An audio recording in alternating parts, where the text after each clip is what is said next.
was that? That was absolutely insane tonight in Jersey. Against Sheldon Keefe and the Devils as the Leafs win? 2-1 over the Devils? I mean, let's be honest. Anthony Stolarz wins this game for the Leafs, but I wanted to shout out my good buddy JD Bunkus because he tweets out after this game, that was the perfect Sheldon Keefe game. And if you've watched this Leaf team for years, you will 100% understand what that means. And I'll break it down for you. You get goalied. We've heard that a lot.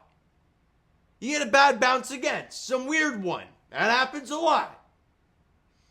Nothing from your power play. How many times have we heard that from Sheldon? And no response for physical play. Which, God, we heard a lot of that early last year.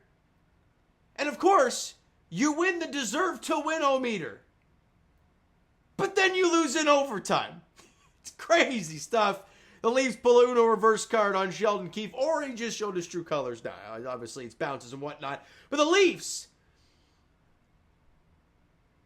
find a way, I guess, to beat the New Jersey Devils 2-1 in overtime. And Anthony Stolarz was outstanding today. He's the only reason we got at least 1 point. The only reason. And why do I say that? Oh, I don't know. The first 5 minutes of the game, the shots were 8-0. Or 8-1. Who cares? It's a garbage fest to start. The Leafs get outshot in the first period. Get this one. 16-1. And somehow, some way, it's a 0-0 game after one period. I don't get it. But we're here. And you go into the second period. Andre Palat finished off a nice play from Jesper Bratt, making it 1-0 Devils 7 minutes in. And we're like, boy, I don't know if the Leafs will score. Hell, I don't even know if they're going to get another shot on goal. And they have a couple opportunities in the second period, but overall didn't play great either. They got outshot 11-5.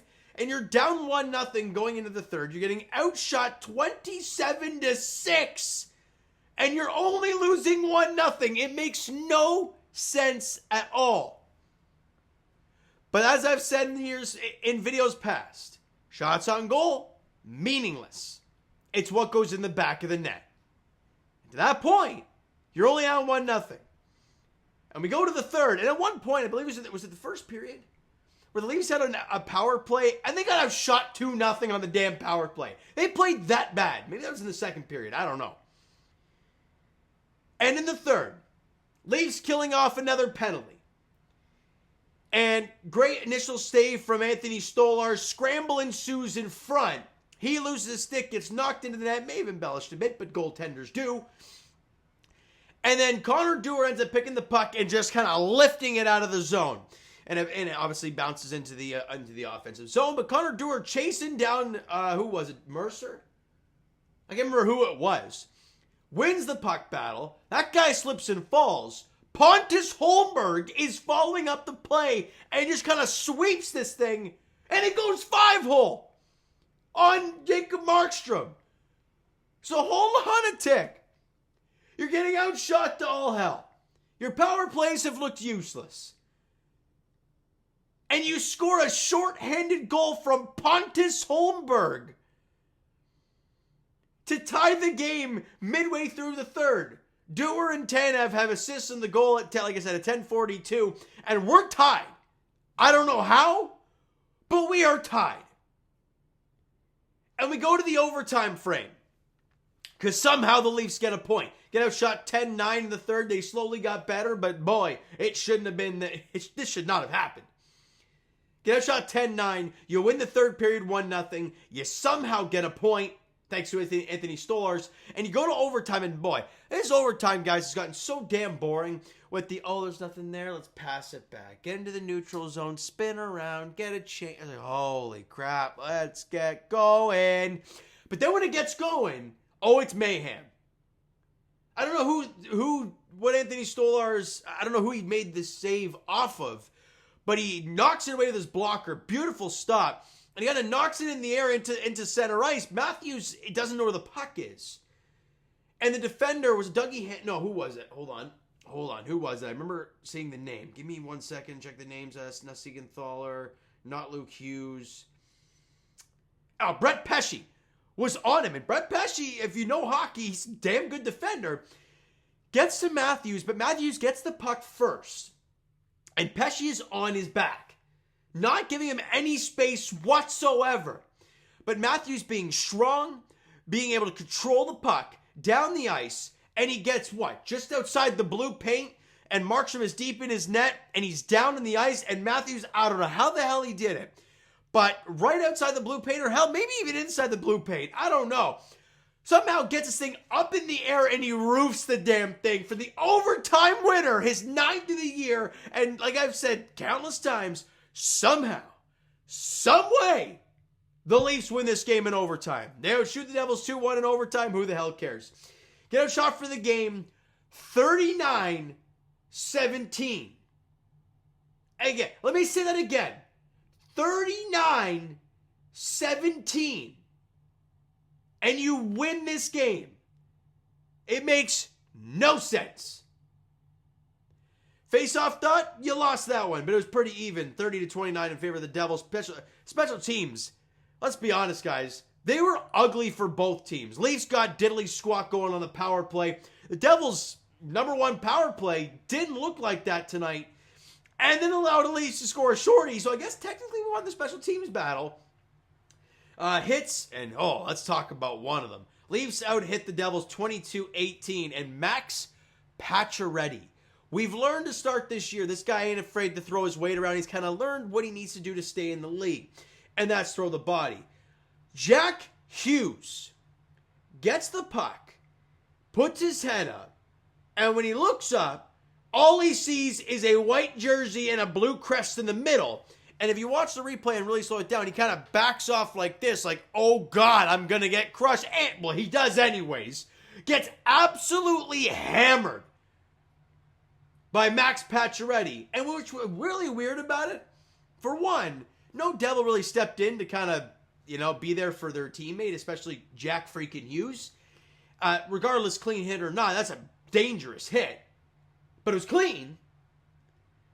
And the whistle didn't go. But everybody's just kind of standing there. Like, what do we do? Do we go after him? Was it a clean? We don't know what to do. I am shocked there was no response. But Max Pacioretty, holy crap. Lower the boom. Insane stuff from Patches. And let's get to these player stats, shall we? Because somehow this freaking Leafs team won this game and improved now to 17-9-2 on the season. And get a much-needed win. Like, as much as they didn't play very well, they got a win they desperately needed. After 2 straight losses, they've still not lost 3 straight this year. And they find a way to win.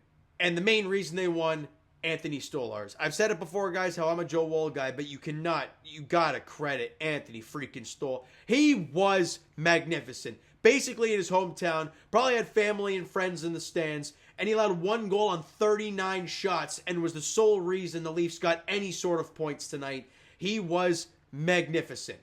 Austin Matthews, I thought this was his best game.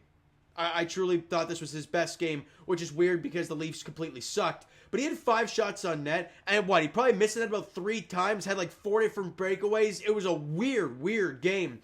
But Austin Matthews was great. Goal and a +1. Pontus Holmberg, a goal and a +1. Tanev with a goal and a +1. Connor Dewar with an assist, Tanev didn't score. An assist and a +1.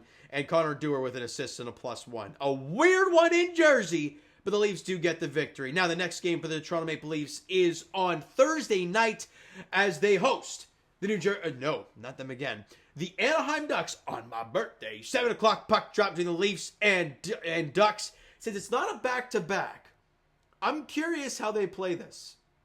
Because Stolarz won this game. Do you go back to Stolarz and then maybe go Joe Wall on the front night of the back-to-back? I don't know. I'm curious who plays in net Thursday. Because this was a big workload tonight, but he was incredible. So what do? Do you keep going back and forth because you have the days off and there's a back-to-back coming and all that stuff? I don't know. Because Stolarz, man, after a game like this, you got to give him the opportunity to take the next game. That's my thought. We'll see what the coaching staff and Craig Berube has in store on Thursday night against the Ducks at Scotiabank Arena at 7. All right. So you know what, guys? That is going to do it for this one. If you enjoyed the video and I guess the result and the ending to the game, I guess, hit that like button. I do appreciate it. Hit the subscribe button. You guys not done so already. Comment down below. Thoughts on the video, thoughts on the game. Would you like, would you not like from today's game for the Toronto Maple Leafs? Twitter, Discord, Instagram, TikTok. All that stuff is down below, so follow up there if you haven't done so already. And I will talk to you guys Raptors edition Thursday. So there's nothing tomorrow. Thursday, I'll talk to you guys Raptors edition as they are in Miami taking on the Heat at 7:30. And Blue Jays edition right after this. You got 2 coming up. Jimmy Garcia returns, and Andres Jimenez is a Blue Jay. We'll talk about all that very shortly. And as for the Toronto Maple Leafs, we said they're back in action Thursday as they host the Anaheim Ducks at Scotiabank Arena at 7 p.m. Thank you so much for listening and watching. I hope you enjoyed the video and the dub tonight. Talk to you guys then.